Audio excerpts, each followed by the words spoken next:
እንደው ኪስክን ይጭነቀው እንጂ እድሜ ለሚስት ገበያ ብለው የፈለጉትን ሚስት አማርጠውና አስመርጠው ከእጅ ሞያ አንስቶ እስከ መልክና ቁመቷ አብጠርጥረው ፈትሸው ሚስት የሚገዙበትን ገበያ ልጠቁማችሁ ነው ዛሬ። አዎ ይሄን ስነግራችሁ እንዲህም አለ እንደ ልትሉ ትችሉ ይሆናል። ነገር ግን እዚህ ዓለም ላይ ያልተሰማ እንጂ የተደረገ ሞልቷል ብለን የምንል እኛ ዓለም ላይ ለዛውም በአውሮፓ እንብርት እየተደረገ ያለውን አስገራሚ እውነተኛ ታሪክ ይዘንላችሁ መጥተናል። በዚች አውሮፓዊት ሀገር ከ13 እስከ 25 እና 30 ዓመት እድሜ ያላቸው ሴቶች እንደ ፍየልና በግ እንደ ዶሮና በሬ ገበያ ቆመው ገዢም እየመጣና እየተመለከተ ስንት ልስጥም ብሎ ከሻጭ ጋር እየተከራከረና እየተደራደረ ሚስት መግዛት ይችላል። የለም ድንግል የሆነች ሚስት አቅሜ አይችልም ብለው ካሉ ደግሞ እንደ አቅሞ ከ2000 ዩሮ እስከ 10000 ዩሮ ባለው የተመደበች ድንግል ያልሆነች ሴት ሸምተው ቤቶ መግባት ይችላሉ። አይኔ የምፈልገው ክብረ ንጽህናዋን የጠበቀች ቆንጆና ባለሙያ ሴት ነች ብለው ካሉ ደግሞ በአሁኑ ገበያ መሰረት ከ25000 ዩሮ እስከ 30000 ዩሮ መክፈል የሚጠበቅባችሁ ሲሆን እናንተም ብትሆኑ ልባችሁ የከጀለውን ቤታችሁ ለማስገባት በቦታው ልጅቷና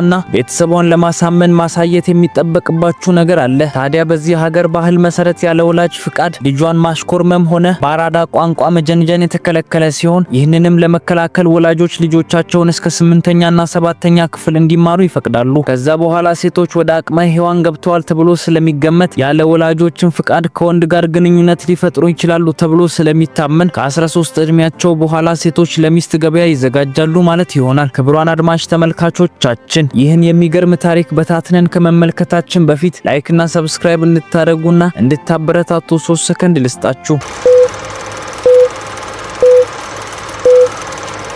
የቡልጋሪያ ሚስት መሸጫ ገበያ ተብሎ የሚታወቀው ይህ ሁነት ለእኔና ለእናንተ ጆሮ ጭው የሚያደርግ ነገር ቢሆንም ለእነሱ ግን ለዘመናት የቆየ ማህበረሰባዊ ሴትና የመኖር ስትራቴጂያቸው ሆኖ ከርሟል። እነዚህ ሰዎች በቡልጋሪያ ካሉ ሌሎች የሮማ ማህበረሰቦች የተለዩ ሲሆኑ ማንነታቸው ከጥንታዊ የቆርቆሮና የናስ ስራ ንግዳቸው ጋር በእጅጉ የተሳሰረ ነው። ዋና የኢኮኖሚ ምንጫቸው በየቦታው እየተዘዋወሩ መስራት ሲሆን ከመንደር መንደር እየተጓጓዙ የናስ ድስቶችን፣ ምጣዶችንና የግብርና እቃዎችን በመስራትና በማደስ ይተዳደራሉ። በካልዳዚ ሽማግሌዎች እይታ ለማህበረሰብ ትልቅ ስጋት የሆነው መቀላቀል ሲሆን አንዲት ሴት ከሌላ ማህበረሰብ ጋር ብትጋባ የማህበረሰቡ ልዩ ባህልና ከሁሉ በላይ ደግሞ የሚስት መሸጫ ገበያ ንግድ ይጠፋል ተብሎ ይታመናል። ታዲያ እንደ መፍትሄ ይህን ለመከላከል ኢንዶጋሜ የተባለውን በጎሳ ውስጥ ብቻ የመጋባት ህግን አጥብቀው ይከተላሉ። ይሁን እንጂ ቤተሰቦች በባልካን ተራራማ አካባቢዎች ተበታትነው ስለሚኖሩ በማህበረሰቡ ውስጥ ተስማሚ የትዳር አጋር ማግኘት እጅግ በጣም ከባድ ስለሆነ ወጣቶች የሚገናኙበት ማህበራዊ ድረገጽም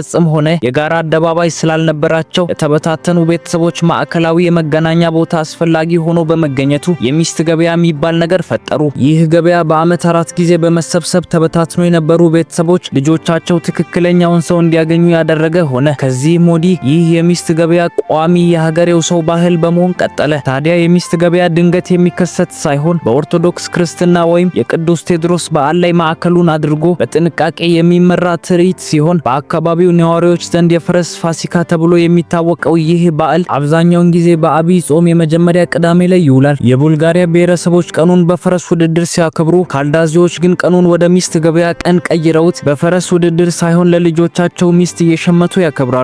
ታዲያ ለአንዲት የካልዳዚ ሴት ልጅ ለሚስት ገበያ የምታደርገው ዝግጅት ከወራት አልፎ ተርፎ ዓመታትን የሚፈጅባት ሲሆን በሴቷ የገበያ ዋጋ ላይ ጤንነቷ፣ ሀብቷና ንጽህናዋ ወይም ድንግልናዋ በምትጠራው ዋጋ ላይ ከፍተኛ ተጽዕኖ አለው። በተጨማሪም እያንዳንዱ የልጃገረዷ አለባበስና ድርጊት የቤተሰቧን ማንነት ያሳያል ተብሎ ስለሚገመት ወላጆች ልጃቸውን ለማስዋብና ለማስጌጥ ከፍተኛ ወጪ ያወጣሉ።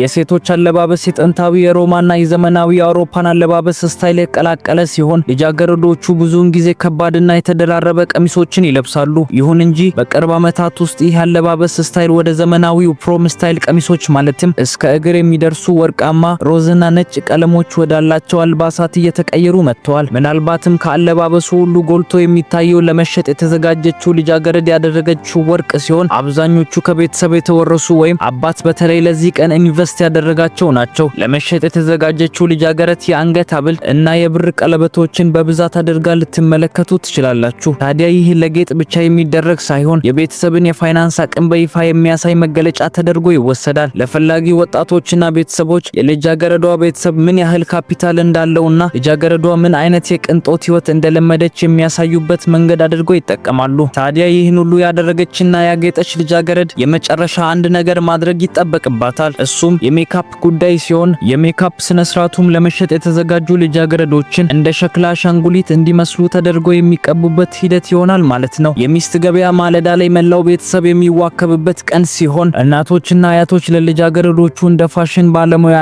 እንደ አሰልጣኝ በመሆን እንዴት መራመድ፣ እንዴት መሳቅና ከሁሉም በላይ ደግሞ እንዴት ትሁት መሆን እንዳለባቸው ይመክሯቸዋል። ወንዶች በበኩላቸው ጥሩ የሚባል ተሽከርካሪ የሚያዘጋጁ ሲሆን ድሮ አባቶቻቸው አቅማቸውን ለማሳየት ፈረስን ቢጠቀሙም አሁን ዘመኑ ተቀይሯልና ወንዶች ወደ ሚስት መሸጫ ገበያ እየሄዱ የመርሴዲስ እና BMW ምርት የሆኑ መኪኖችን እስኪያንጸባርቁ ድረስ አጥበው እንደ አቅም ማሳያ ወደ ገበያው ስፍራ ይዘው ይሄዳሉ። ቤተሰቦች ለበዓሉ በተዘጋጀ ሰፊ ሜዳ ላይ ወይም የመኪና ማቆሚያ ቦታ ላይ ሲሰባሰቡ የደረጃ ተዋረድ ይፈጠራል። ታዲያ ታዋቂና ሀብታም ቤተሰቦች ማዕከላዊ ቦታውን ሲይዙ፣ ዝቅተኛና መካከለኛ የሀብት ደረጃ ያላቸው ደግሞ በዳር በኩል ይሰፍራሉ። ዝግጅቱ እንደተጀመረ ሆሮ የተባለው ባህላዊ የባልካን ክብ ዳንስ ዋናው የትዳር አጋር መፈለጊያ መንገድ ሲሆን ለጭፈራው እንዲመች ከመኪና ስፒከሮች ሙዚቃ ይለቀቃል። ታዲያ ወጣቶች እጅ ለእጅ ተያይዘው ወይም ትከሻ ለትከሻ ተደጋግፈው ረጅም መስመር በመስራት በክብ ይጨፍራሉ።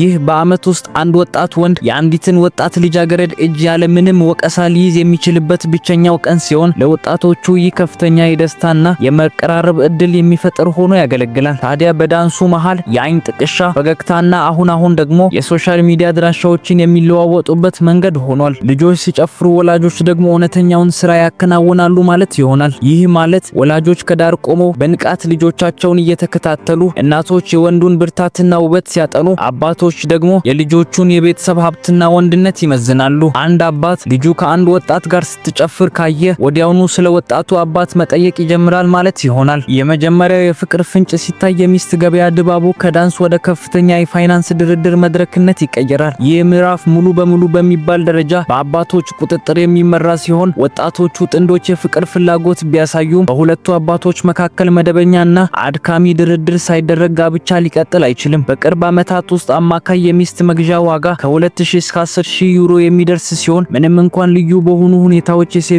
ዋጋ እስከ 25000 ዩሮ ሊሰቀል ይችላል። እነዚህ ልዩ ሁኔታዎች ምንድናቸው? የመጀመሪያው የሴቷ ድንግልና ሲሆን በካልዳዚዎች የክብር ደንብ መሰረት የአንዲት ልጃገረድ ድንግልና የቤተሰቧ ክብር ማህተም ተደርጎ ይወሰዳል። ልጃገረዷ ድንግል ከሆነች ባል የሚሆናት ወንድ ከ20 እስከ 25000 ዩሮ የሚከፍል ሲሆን ልጅቷ ድንግል ካልሆነች ግን ዋጋዋ በከፍተኛ ሁኔታ ይቀንሳል ወይም ስምምነቱ ሙሉ በሙሉ ይሰረዛል ማለት ነው። ነገር ግን ልጃገረዷን ድንግል ነች ብለው ሸጠውለት ባልየው ድንግል እንዳልሆነች ካወቀ በማግስቱ ጠዋት ወደ አባቷ ቤት የመመለስና የከፈለውን ገንዘብ ሙሉ በሙሉ የማስመለስ መብት አለው። ሁለተኛው የቤተሰብ ደረጃ ሲሆን የልጃገረዷ አባት የተከበረ ሽማግሌ ወይም ስኬታማ ነጋዴ ከሆነ ልጃገረዷን የሚሸጥበት ዋጋ ከፍ ያለ ይሆናል ማለት ነው። ሶስተኛውና የመጨረሻው የምትሸጠው ልጃገረድ ውጫዊ ገጽታ ሲሆን ልጃገረዷ በቤት ውስጥ ተጠብቃ የኖረችና ለከባድ ስራ እንዳልተጋለጠች የሚጠቁም ምልክት ተደርጎ ስለሚወሰድ እና የልጃገረዷ ጤናማ ቁመናና ጠንካራ የሰውነት አቋም ደግሞ ልጅ ለመውለድ ብቁ መሆኗን የሚያመለክት ነገር ተደርጎ ይወሰዳል። እናማ አንድ ባል እነኚህን ነገር ሁሉ አልፎ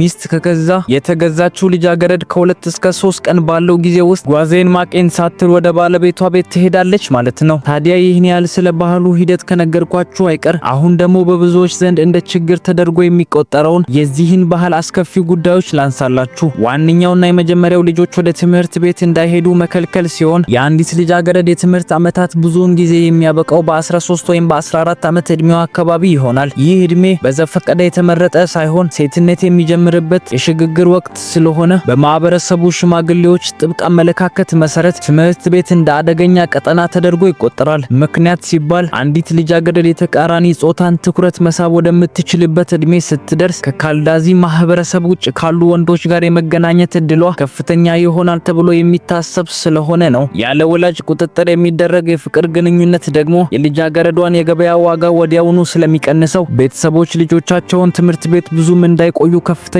ቁጥጥር ያደርጋሉ። ክቡራን አድማጭ ተመልካቾቻችን ይህ ባህል ጥሩ ነው ብላችሁ ታስባላችሁ? እስቲ ያላችሁን ማንኛውንም አስተያየት በኮሜንት መስጫ ሳጥን ውስጥ አስቀምጡ እያልን በሌላ ዝግጅት እስክንገናኝ መልካም ጊዜ ይሁንላችሁ። ክቡራን አድማጭ ተመልካቾቻችን ለቻናላችን አዲስ ከሆናችሁ ሰብስክራይብ እና ላይክ በማድረግ ዓለም ላይ የተከሰቱ መሳይ ታሪኮችን፣ ወቅታዊ ጉዳዮችንና የታላላቅ ግለሰቦች ታሪኮችን የሚያገኙ ይሆናል።